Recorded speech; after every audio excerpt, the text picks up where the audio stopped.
Welcome to మెగా9 TV. నేను మీరాని. TVK party ఇప్పుడు దేశ ప్రజల్ని అలాగే దేశ రాజకీయాల్లో హాట్ టాపిక్గా మారిందని చెప్పుకోవాలి. విజయ్ 2 సంవత్సరాల ముందు పార్టీని స్థాపించడం అలాగే పార్టీని అనౌన్స్ చేయడం ఇటు తమిళనాడు ప్రజలకే కాదు ఇటు యావత్ భారతదేశం కూడా విజయ్ ఏంటి పాలిటిక్స్లో అని అందరూ కూడా డిస్కషన్ చేసుకున్నారని చెప్పుకోవాలి. అందరూ కూడా ఒక్కసారిగా ఉలిక్కిపడ్డారు, అలాగే ఆలోచించారు కూడా. అసలు విజయ్ 2026 ఎన్నికల్లో విజయం వైపు అడుగులు వేస్తారా, ఒకవేళ వేస్తే ఎంతవరకు ఆయన మెజార్టీ సాధిస్తారు అనే అంశాలపైన కూడా ఎప్పుడూ ఇదే డిస్కషన్ ఉందనే చెప్పుకోవాలి. అయితే రీసెంట్గా జరిగిన ఎన్నికలు, ఈ 2026 ఎన్నికలు తమిళనాడు రాష్ట్ర భవిష్యత్తునే మార్చేసాయనే చెప్పుకోవాలి. ప్రజలు మార్పు కోరుకుంటున్నారనేది ఎంతవరకు కరెక్టా కాదా అని అందరూ ఆలోచిస్తున్నప్పటికీ కూడా నిజంగానే ప్రజలు మార్పు కోరుకున్నారు అనే అంశం ఇప్పుడు వెలుగులోకి వచ్చిందనే చెప్పుకోవాలి. ఇటు ద్రవిడ పార్టీలతో విసుగు చెందిన రాష్ట్ర ప్రజలు, ఎందుకంటే వాళ్ళకున్న అసహనం కావచ్చు, అసంతృప్తి కావచ్చు, అలాగే ఈ పార్టీలపైన వస్తున్నటువంటి అవినీతి ఆరోపణలు కావచ్చు, ఇవన్నీ కూడా ఆ పార్టీలని దెబ్బతీసే ప్రయత్నం చేశాయి.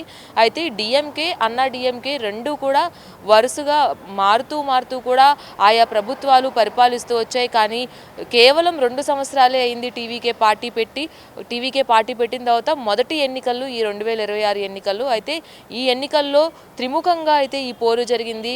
ఖచ్చితంగా విజయ్ తన సొంత పార్టీ పెట్టడమే కాకుండా మెజార్టీ స్థానాలు కైవసం చేసుకోవడం అనేది ఇప్పుడు ఒక కీలకమైన అంశంగా మనం చెప్పుకోవచ్చు.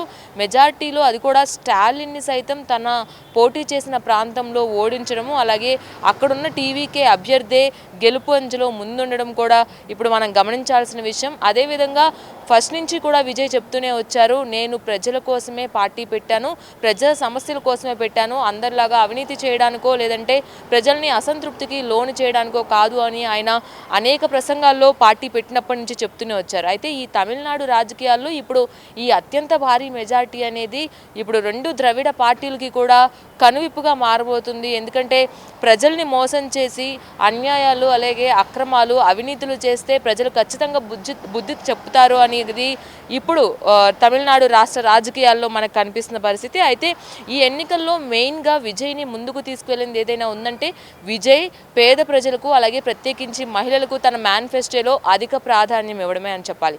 అసలు మేనిఫెస్టోలో విజయ్ అసలు ఏం చెప్పారు, విజయ్ తన మేనిఫెస్టోలో ఏ అంశాలు జోడించారు, దానికి ప్రజలు ఎలా ప్రభావితమయ్యారు అనేది ఇప్పుడు ఈ వీడియోలో మనం డిస్కస్ చేద్దాం. చెన్నైలో జరిగే ప్రతి కార్యక్రమంలో కూడా తన మేనిఫెస్టో గురించి, అది కూడా డైరెక్ట్గా ప్రజల మధ్యన మేనిఫెస్టోని అనౌన్స్ చేయడం కూడా ఒక సాహసం అనే చెప్పుకోవాలి. అయితే ఆయన పార్టీ ప్రణాళికను కూడా ఆయన బహిరంగంగా వెల్లడించారు.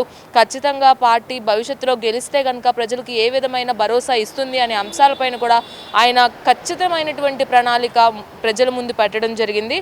అయితే మేనిఫెస్టోలో ప్రతి రైతుకి అలాగే ప్రతి మహిళకి అలాగే ప్రతి పేద కుటుంబానికి పెద్దపీట వేసే విధంగా కూడా ఈ మేనిఫెస్టో అంశాలు ఉండడం అనేది మనం కీలకంగా చెప్పుకోవాల్సిన విషయం. అయితే ఈ మేనిఫెస్టో కూడా ప్రజల్ని ప్రత్యేకంగా ఆకర్షణకు గురి చేసిందనే చెప్పుకోవచ్చు. అయితే విజయ్కు ఒక రైతు ధాన్యాన్ని బహుమతి ఇవ్వగా ఆ రైతుకు శాల్వా కప్పి మరి మేనిఫెస్టోని అనౌన్స్ చేయడం జరిగింది. ఒకసారి మేనిఫెస్టోలో విజయ్ మెన్షన్ చేసినటువంటి అంశాలు మనం చూద్దాము.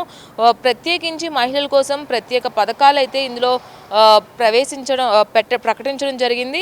60 ఏళ్ళలోపు ప్రతి కుటుంబంలో ఉన్నటువంటి ప్రధాన మహిళకి ఖచ్చితంగా నెలకు 2,500 రూపాయలు ఆర్థిక సాయం అయితే అందజేస్తామని మొట్టమొదటి మేనిఫెస్టోగా వాళ్ళు మెన్షన్ చేశారు. అలాగే ప్రతి కుటుంబానికి ఏడాదికి 6 ఉచిత గ్యాస్ సిలిండర్లు కూడా అందజేస్తామని కూడా హామీ ఇవ్వడం జరిగింది. అలాగే పేద కుటుంబాల నుంచి ఎవరైతే పెళ్లి కూతుర్లు ఉన్నారో వాళ్ళు పెళ్లి చేసుకునే టైంలో 8 గ్రాముల బంగారం అలాగే పట్టుచీర కూడా అందజేస్తారని ఆయన మేనిఫెస్టోలో పేర్కొనడం జరిగింది. అలాగే ప్రత్యేకించి విద్యార్థులకి ఉద్యోగులకి కూడా ఈ మేనిఫెస్టోలో అవకాశం వాళ్ళకి ఆసరా కల్పించడం అనేది ఒక కీలక అంశంగా చెప్పుకోవచ్చు. ఎందుకంటే యువత కోసం అలాగే విద్యార్థుల కోసం ఒక కీలక హామీలు కూడా ఆయన ఇవ్వడం జరిగింది.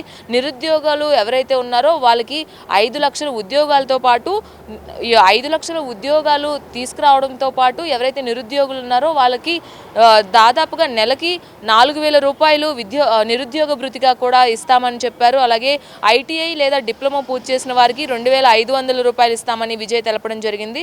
డిగ్రీ నుంచి పీహెచ్డీ వరకు కూడా 20 లక్షల రూపాయల వరకు కూడా గ్యారంటీ లేని ఏవైతే విద్యా రుణం అందిస్తామని కూడా చెప్పడం జరిగింది. విద్యా రుణాలకి కూడా 20 లక్షల వరకు హామీ ఇవ్వడం అనేది మామూలు విషయం కాదు. ఇదొకటి విద్యార్థులకి ఒక కీలక అంశం అనే చెప్పుకోవచ్చు. అయితే ఇవన్నీ కాకుండా ఇటు మహిళలకి, ఇటు పేదలకి, ఇటు అసెంబ్లీ సెషన్స్లో కూడా ఒక రోజంతా కూడా పేదల సమస్యలపైనే డిస్కషన్ చేస్తాము అనేది కూడా ప్రవేశపెట్టడం అనేది ప్రత్యేకంగా ప్రజల్ని ఆకర్షణకు లోనయ్యేలాగా చేసిందనే చెప్తున్నారు.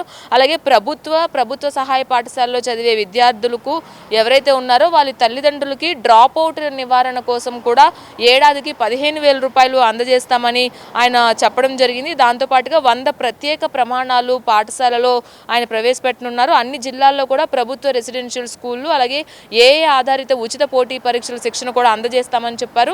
డిగ్రీ నుంచి పిహెచ్డి వరకు కూడా 20 లక్షల రూపాయలు గ్యారంటీ లేని విద్యా రుణాలు ప్రవేశపెట్టడం, అలాగే నిరుద్యోగ భృతి, అలాగే చదువుకునే పిల్లలకి చదువుకున్న తర్వాత ఎవరైతే ఖాళీగా ఉన్నారో వాళ్ళకి ఆ నెల భృతి ఇవ్వడం అనేది, నిరుద్యోగ భృతి ఇవ్వడం అనేది కీలక అంశం అని చెప్పుకోవచ్చు. అలాగే ప్రతి కుటుంబానికి కూడా 25 లక్షల రూపాయల వైద్య బీమా కూడా చేసే విధంగా కూడా ఆయన ఏర్పాటు చేశారు. అలాగే క్యాన్సర్, అవయవ మార్పిడి, గుండె చికిత్సలకు కూడా కవరేజ్ అయ్యే విధంగా ఈ హెల్త్ ఇన్సూరెన్స్లో జోడించడం అనేది ఒక కీలక విషయం అని చెప్పుకోవచ్చు. అలాగే 5 ఎకరాల లోపు ఉన్న రైతులు ఎవరైతే ఉన్నారో వాళ్ళు పంట రుణాలు పూర్తిగా మాఫీ చేస్తామని కూడా చెప్పారు. ఈ 5 ఎకరాల పైగా ఉన్న రైతులకు 50% వరకు రుణమాఫీ కూడా చేస్తామని మేనిఫెస్టోలో మెన్షన్ చేయడం జరిగింది. అలాగే క్వింటాల్కి అటు వరి పండించే వాళ్ళకి, అలాగే ఇటు చెరుకు పండించే వాళ్ళకి కూడా మద్దతు ధర వచ్చేలాగా చేస్తామన్నారు. వరి పండించే రైతులకి 3,500 రూపాయలు, అలాగే టన్ను చెరుకుకు 4,500 రూపాయలు మద్దతు ధర కూడా ఇస్తామని కూడా ఆయన మేనిఫెస్టోలో ప్రకటన చేయడం జరిగింది. ఇటు హెల్త్కి సంబంధించి అలాగే రైతులకి సంబంధించి కూడా ఇలాంటి ఇన్సూరెన్స్లు, అలాగే రైతుకి ఒక భరోసా లాగా ఇవ్వడం అనేది ప్రత్యేకించి ఈ రుణమాఫీల విషయంలో రైతుల్ని ఆకట్టుకుందనే చెప్పుకోవాలి. అయితే ఈ విడుదల చేసిన మేనిఫెస్టో ఏదైతే ఉందో ఇది ప్రజల్లోకి పూర్తిగా వెళ్ళడము, ప్రజల్ని ప్రభావితం చేయడము, మెయిన్గా ఇంతవరకు ఏవైతే ఈ డిఎంకే కావచ్చు, అన్నా డిఎంకే పార్టీలు కావచ్చు ముందుకు వచ్చి ప్రజల్ని మభ్యపెట్టే ప్రయత్నం చేస్తూ ప్రజల్ని కూడా ఒక ప్రజల సొమ్ముని అవినీతిగా మార్చుకొని వాళ్ళు అవినీతి ఆరోపణలు ఎదుర్కొంటూ ఉన్నాయి 2 పార్టీలు అని చెప్పుకోవచ్చు. ఎవరికి వారు మేమంటే మేము అంటూ అవినీతులు చేసుకుంటూ పోతున్నాయి.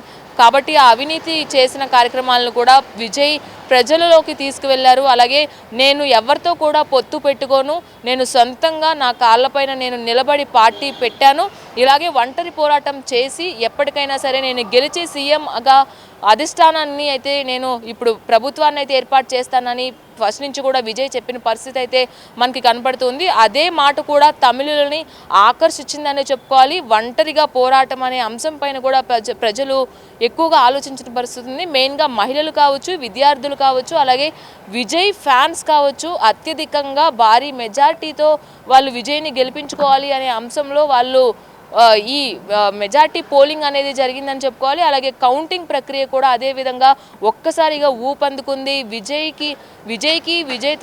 పార్టీలో ఉన్నటువంటి కార్యకర్తలు వీళ్ళందరూ కూడా మెజార్టీ వైపు రావడం, ఈవెన్ స్టాలిన్ పోటీ చేసిన అక్కడ అభ్యర్థి బాబు కూడా స్టాలిన్ని ఓడించి బాబు ముందంజలో ఉండడం అనేది ఇప్పుడు ప్రధాన అంశంగా కూడా మారింది. ఇవన్నీ చూసుకున్నట్లయితే టీవీకే పార్టీ ఖచ్చితంగా తమిళనాడులో బలోపేతం అవుతుంది అని కూడా మనం చెప్పుకోవచ్చు. కాబట్టి తమిళనాడులో టీవీకే పార్టీ ప్రస్థానం అనేది ఈ 2026 ఎన్నికలతో మొదలైంది. అటు ద్రవిడ పార్టీలకి వెన్నులో వణుకు పుట్టిస్తూనే తమిళనాడు ప్రజల వైపు నిలబడి పోరాడి ప్రసంగాలు చేసి ప్రచారాల్లో పాల్గొని నిలబడిన పార్టీగా టీవీకే ఇప్పుడు మనకి కనిపిస్తుందనే చెప్పుకోవాలి. ఏదేమైనప్పటికీ ఎన్నికల్లో రిలీజ్ చేసినటువంటి మేనిఫెస్టో కావచ్చు, అలాగే హామీలు కావచ్చు, అలాగే ప్రజలను ప్రభావితం చేసేటువంటి అంశాలు కావచ్చు, ఇవన్నీ కూడుకుని ఈరోజు టీవీకే పార్టీ తమిళనాడులో నిలదొక్కుకోవడానికి మెయిన్ కారణాలనే చెప్పుకోవచ్చు.